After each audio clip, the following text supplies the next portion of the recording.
السلام علیکم ورحمۃ اللہ وبرکاتہ۔ نحمدہ ونصلی علی رسولہ الکریم، اما بعد فاعوذ باللہ من الشیطان الرجیم، بسم اللہ الرحمن الرحیم۔ آج ہم حدیث نمبر 22 پڑھیں گے، جس کا عنوان ہے درود شریف کے بعد دعائے مغفرت۔ عن ابی بکر الصدیق رضی اللہ تعالی عنہ، سیدنا ابو بکر صدیق رضی اللہ تعالی عنہ سے روایت ہے، قال، وہ کہتے ہیں، قلت یا رسول اللہ علمنی دعاء ادعو بہ فی صلاتی، مجھے سکھائیے ایسی دعا ادعو بہ، جس کے ساتھ میں دعا کروں فی صلاتی، اپنی نماز میں۔ قال قل، نبی صلی اللہ علیہ وسلم نے فرمایا، کہو، اللہم انی ظلمت نفسی ظلما کثیرا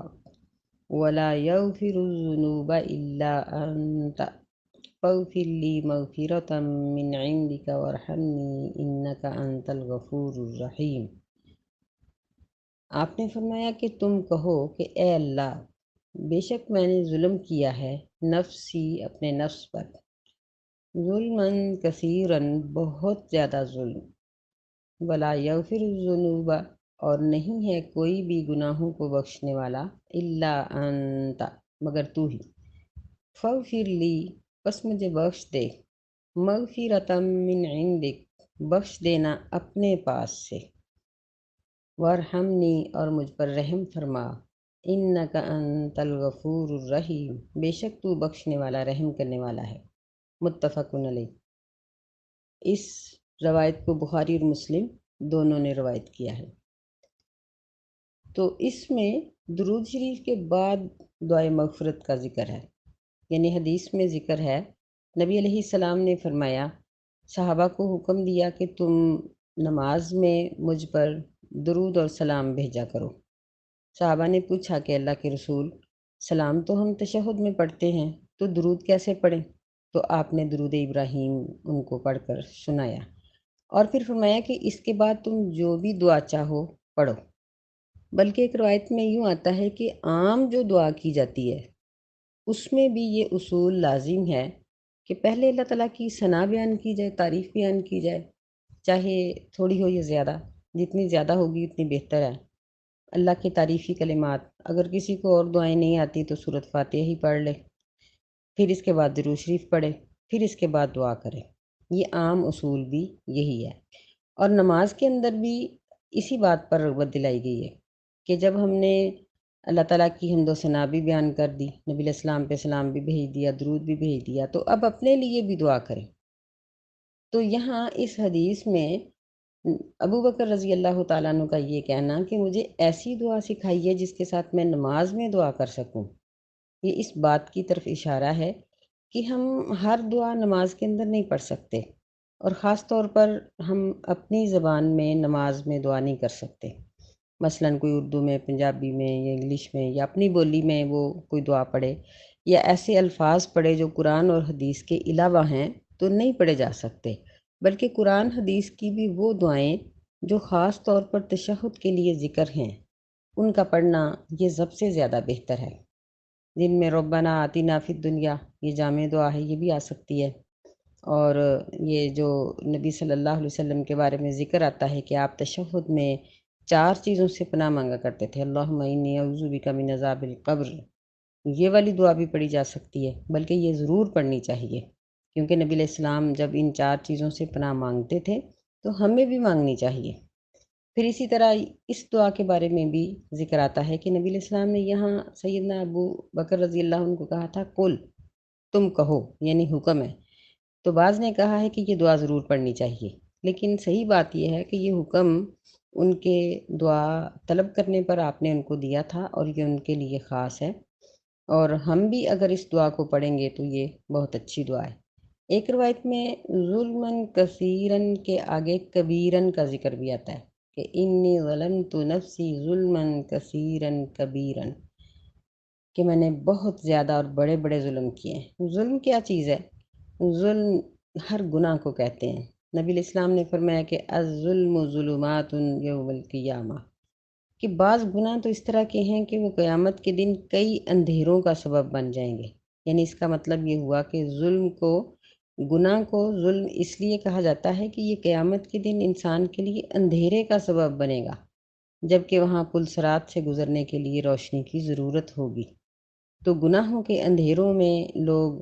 پل صراط کے اوپر سے نہیں گزر سکیں گے اور وہ کٹ کے جہنم میں گر جائیں گے۔ استغفر اللہ۔ اللہ تعالیٰ ہمارے اوپر آسانی کرے اور یہ ساری منزلیں ہم سب کے لیے آسان فرمائے۔ تو اس میں یعنی یہ بات ذکر کی گئی کہ گناہوں سے بخشش کی دعا، پھر دیکھیں کہ انکساری کتنی ہے کہ لا یغفر الذنوب الا انت، اللہ صرف تیری ہی ذات ہے اس قابل کہ تو بخش دے۔ اگر تو نہیں بخشے گا تو قیامت کے دن کی سزائیں نہیں ٹل سکیں گی۔ دنیا میں تو ہم ایک دوسرے کو بخش دیتے ہیں یا نہیں بخش دیتے، تو آخرت کے متعلقہ جو معاملات ہیں وہ صرف اللہ ہی معاف کر سکتا ہے۔ یہاں اس ہر بات کی، ہر شرک کی نفی ہو گئی کہ جو لوگ کہتے ہیں کہ ہم بخشوا دیں گے، یا کہتے ہیں کہ یعنی اللہ کے نبی بخشوا دیں گے، اللہ کے ولی بخشوا دیں گے یا وہ بخش دیں گے، یہ غلط چیز ہے۔ سفارش ضرور کریں گے، نبی علیہ السلام بھی کریں گے، نیک لوگ بھی کریں گے، اولیاء بھی کریں گے، صحابہ بھی، بہت سے لوگوں کا ذکر آتا ہے کہ وہ قیامت کے دن سفارش کریں گے، لیکن کب؟ جب اللہ تعالیٰ کی طرف سے اجازت ہوگی، اور کس کے لیے؟ جس کے لیے اللہ حکم دیں گے۔ تو صرف ایک اللہ ہی کی ذات ہے جو کسی کی اجازت کے بغیر اپنی مرضی سے جب چاہے، جتنا چاہے، جس کو چاہے گا معاف کر دے گا۔ اگر وہ چاہے تو وہ کافروں کو بھی جنت میں بھیج دے، اسے کوئی پوچھنے والا نہیں، اور یہ اس کی رحمت کے خلاف نہیں ہے یہ بات۔ تو فرمایا کہ صرف تو ہی بخش سکتا ہے۔ پھر آگے انکساری کا اور اظہار، فرمایا فاغفر لی مغفرۃ من عندک، اپنے بھرے خزانوں سے مجھے بھی معاف کر دے، اپنے بھرے ہوئے خزانوں سے اپنی طرف سے مجھے معاف کر دے۔ یعنی میں کچھ دے کے معافی نہیں چاہ رہی، میں کچھ دے ہی نہیں سکتی، کیا دیں گے اللہ تعالیٰ کو اپنے گناہوں کے بدلے میں؟ کیا دیں گے؟ بڑی حد ہے تو ہم یہ کہیں گے کہ اللہ میں توبہ کرتی ہوں، تو اس سے اللہ کی طرف کیا گیا؟ کچھ بھی نہیں، صرف ایک عاجزی اور انکساری اور خلوص، یہ اللہ تعالیٰ دیکھتے ہیں۔ تو اس لیے فرمایا کہ مغفرۃ من عندک، اپنے پاس سے مجھے معاف کر دے، ورحمنی، اور میرے اوپر رحم فرما، بے شک تو ہی بخشنے والا، رحم کرنے والا ہے۔ تو نماز کی تشہد یہ ایک بڑی عظیم عبادت ہے۔ تو یعنی نماز کے پڑھ لینے کے بعد جب ہم تشہد بیٹھتے ہیں تو تشہد میں ایک سے زیادہ دعائیں بھی پڑھی جا سکتی ہیں، پھر ان دعاؤں کو تکرار سے بھی پڑھا جا سکتا ہے، لیکن بات وہی ہے کہ وہ دعائیں پڑھی جائیں جو قرآن اور حدیث سے ثابت ہیں، اس کے علاوہ باقی چیزوں کو نہ پڑھا جائے۔ تو تکرار کے ساتھ یعنی ایک دعا کو ہم بار بار کئی دفعہ بھی پڑھ سکتے ہیں، جیسے آیت کریمہ ہے یا باقی دعائیں ہیں، ہم ان کو دو دو چار چار دفعہ بھی تشہد میں بیٹھ کے پڑھ سکتے ہیں۔ فرضی نماز کی تشہد میں بھی پڑھ سکتے ہیں اور نفلی بھی۔ پھر یہ ہے کہ بعض اوقات انسان کی اپنی کچھ ضروریات ہوتی ہیں، ان کے لیے دعا کرنا چاہتا ہے، مثلاً اولاد ٹھیک نہیں ہے، یا وہ بیمار ہے، یا کاروبار نہیں ہے، یا اور اس طرح کی کوئی مصیبت اس کے اوپر آئی ہوئی ہے، تو قرآن اور حدیث میں ہر قسم کی دعا موجود ہے۔ اولاد کے لیے بھی دعا کی جا سکتی ہے، اور اپنے لیے شفا کی دعا بھی کی جا سکتی ہے، دوسروں کے لیے شفا کی دعا بھی کی جا سکتی ہے۔ کوئی اور پریشانی تکلیف ہے تو اس کے مطابق کوئی قرآن اور حدیث سے دعا تلاش کر لی جائے تو وہ بھی تشہد کے اندر پڑھی جا سکتی ہے۔ یعنی تشہد کو ہم بہت لمبا بھی کر سکتے ہیں، فرضی نمازوں میں بھی اور نفلی نمازوں میں بھی۔ اللہ تعالیٰ ہمیں آج ہم حدیث نمبر 23 پڑھیں گے، جس کا عنوان ہے کہ کن لوگوں کی نماز قبول نہیں ہوتی۔ عن نبی امامہ رضی اللہ تعالی عنہ، سیدنا ابو امامہ رضی اللہ تعالی عنہ سے روایت ہے، وہ کہتے ہیں قال رسول اللہ صلی اللہ علیہ وسلم، رسول اللہ صلی اللہ علیہ وسلم نے فرمایا، ثلاثۃ لا تجاوز صلاتہم آذانہم، تین قسم کے لوگ ایسے ہیں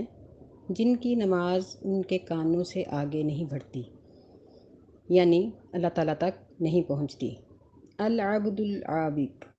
بھاگا ہوا غلام، حتیٰ یرجع، یہاں تک کہ وہ مالک کے پاس لوٹ آئے۔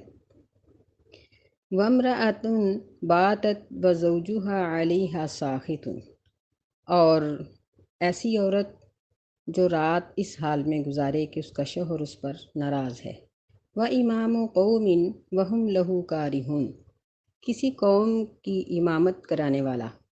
اس طرح سے کہ قوم اس کو برا سمجھتی ہے۔ اور وفی روایت ابن ماجہ کی روایت کے الفاظ یہ بھی ہیں، وَأَخَوَانِ مُتَصَارِمَانِ، کہ دو جھگڑنے والے بھائی۔ ان کے علاوہ بھی کچھ اور احادیث سے کچھ اور لوگوں کا ذکر بھی ملتا ہے جن کی نماز قبول نہیں ہوتی۔ تو یہ باعث افسوس ہے کہ ایک شخص کام چھوڑے، وضو کرے، نماز پڑھے، لیکن اس کے بعض دوسرے اعمال کی وجہ سے اس کی وہ نماز اللہ تعالیٰ کے ہاں مقبول نہ ہو۔ یہ تو سراسر خسارے کی بات ہے۔ اس حدیث میں 3 قسم کے لوگوں کا اور ابن ماجہ کی روایت سمیت 4 قسم کے لوگوں کا ذکر کیا گیا ہے، جس میں پہلے نمبر پر بھاگ جانے والا غلام۔ غلام سے مراد آج کا ڈرائیور، دھوبی اور نوکر یہ نہیں ہے، یا یہ جو لوگ گھروں میں نوکری کے لیے بچے رکھتے ہیں، جو اپنے ماں باپ کے پاس سے آتے ہیں اور سالانہ یا 6 ماہ کی بعد چھٹی پر چلے جاتے ہیں، یہ مراد نہیں ہے۔ یہ وہ غلام ہوا کرتے تھے جن کو بھیڑ بکریوں کی طرح منڈی سے مالک خرید کے لاتا تھا، اور پھر وہ اس غلام کی زندگی، موت، نفع نقصان کا مالک ہوتا تھا، اور اس کا کوئی اور پرسان حال یا اور کوئی ٹھکانہ نہیں ہوا کرتا تھا۔ ایسا غلام چونکہ اپنے مالک کے سر پہ ہوتا ہے، اگر وہ اس کو ناراض کر کے بھاگ جائے گا تو نماز پڑھے گا تو اس کی نماز قبول نہیں ہوگی، حتیٰ یرجع، یہاں تک کہ وہ لوٹ آئے۔ نبی علیہ الصلوۃ والسلام نے غلاموں کے حقوق جہاں بیان فرمائے ہیں، وہاں غلاموں کو بھی اس بات کی تاکید کی ہے کہ وہ اپنے مالکوں کے حقوق ادا کریں۔ دوسرے نمبر پر امرأۃ باتت، ایسی عورت جو رات اس حال میں گزارتی ہے کہ اس کا شوہر اس پر ناراض ہے۔ یہاں اور بھی بہت سی ناراضیوں کا ہوگا سلسلہ، لیکن سب سے جو زیادہ بڑی بات ہے وہ یہ ہے کہ اگر شوہر اس کو اپنی ذاتی ضرورت کے لیے، حق زوجیت کے لیے بلاتا ہے تو وہ انکار کر دیتی ہے۔ تو اگر عورت کا انکار شریعت کے مطابق ہے، مثلاً وہ چھٹی پہ ہے، اس کی ڈیٹ آئی ہوئی ہے، یا بچہ پیدا ہونے کے بعد نفاس کی حالت ہے، یا وہ اتنی سخت بیمار ہے کہ اگر وہ ایسا کرے گی تو اس کی موت واقع ہو جائے گی، تو ایسی صورتوں میں شوہر کو چاہیے کہ اس کے ساتھ تعاون کرے اور اس کو ایسی دعوت نہ دے۔ اور اگر وہ عورت انکار کرے تو اس کو چاہیے کہ اچھے طریقے سے انکار کی بجائے شوہر کو اس بات پر راضی کر لے کہ وہ اس سے یہ حق حاصل نہ کرے۔ دوسری صورت میں عورت پر اگر شوہر ناراض رہے گا تو اس کی نماز قبول نہیں ہوگی۔ نبی علیہ الصلوۃ والسلام نے اس معاملے میں بڑی تاکید فرمائی اور فرمایا کہ اگر ایک عورت تنور پر کھڑی روٹیاں بنا رہی ہے، شوہر اس کو بلاتا ہے تو اس کو چاہیے کہ وہ چھوڑ کر آ جائے، حالانکہ تنور کو درمیان میں چھوڑنا بہت مشکل ہے۔ یہاں اس بات کی اہمیت اور شوہر کی اہمیت کو اجاگر کرنا مقصود تھا کہ خاوند چونکہ عورت کی ہر ضرورت کا مالک ہوتا ہے، اس کی ضروریات کو اپنے خون پسینے کی کمائی سے پورا کرتا ہے، اس کا محافظ ہے، تو ان ساری چیزوں کی وجہ سے اس کو چاہیے کہ وہ اس کا کہنا مانے، اور پھر شوہر بیوی کو اپنی اسی ضرورت کے لیے لے کے آتا ہے اور اس کا مہر بھی اسی وجہ سے ادا کرتا ہے۔ تو ایسی صورت میں عورت کو چاہیے کہ وہ شوہر کو ناراض کرنے کی بجائے اس کو اپنی مجبوری بیان کر کے راضی کر دے، اور وہ اس حالت میں رات نہ گزارے کہ اللہ اس پر ناراض ہو اور اس کی نماز مقبول نہ ہو۔ تیسری بات کہی گئی ہے کہ ایسا امام جو امامت کرواتا ہے لیکن قوم اس کو برا سمجھتی ہے، تو ایسی صورت میں بھی ایسے امام کو چاہیے کہ وہ امامت چھوڑ دے۔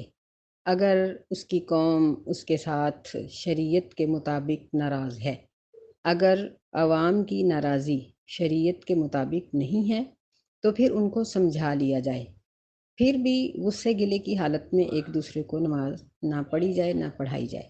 کیونکہ نماز ایک پرسکون ہو کر اللہ تعالیٰ کی طرف توجہ کرنے کے لیے پڑھی جاتی ہے اور ایک پرسکون عبادت ہے۔ تو ایسی صورت میں سکون نہیں ہوگا تو نماز بھی امام کی غیر مقبول ہوگی۔ اور ابن ماجہ کی روایت کے مطابق 2 لڑنے والے بھائی، تو لڑائی اور جھگڑے یہ دنیا میں ہوتے ہی رہتے ہیں، تو ہمیں چاہیے کہ ہم کسی کے ساتھ اگر غصہ گلہ ہے تو کم از کم سلام نہ چھوڑیں۔ نبی صلی اللہ علیہ وسلم نے جو مسلمان پر 6 حق بیان کیے ہیں ان کو پورا کرتے رہیں، باقی دوستی اور لمبی چوڑی ملاقات اگرچہ ترک کر دیں، کسی غصے کی وجہ سے اگرچہ اس کو ترک کر دیا جائے، لیکن یہ 6 حقوق ادا کر دیے جائیں۔ وہ کیا ہیں کہ سلام کا جواب دینا، اگر اس کو چھینک آئی ہے اور اس نے الحمدللہ کہا ہے تو اس کا جواب دینا، اگر وہ بیمار ہے تو اس کی بیمار پرسی کرنا، اگر وہ فوت ہو جائے تو اس کے جنازے کے ساتھ جانا، اگر وہ دعوت کرے اور وہ دعوت کسی شرعی کام کی ہو، غیر شرعی نہ ہو، تو اس کی دعوت کو قبول کرنا، یعنی یہ 6 چیزیں ہو جانی چاہیے۔ اس کے علاوہ ایسے شخص سے جس کے ساتھ ہمیں کوئی غصہ گلا ہے لمبی چوڑی دوستی نہ رکھی جائے تو ٹھیک ہے، اس میں کوئی شرعی طور پر حرج نہیں ہے، لیکن یہ 6 کام ہمیں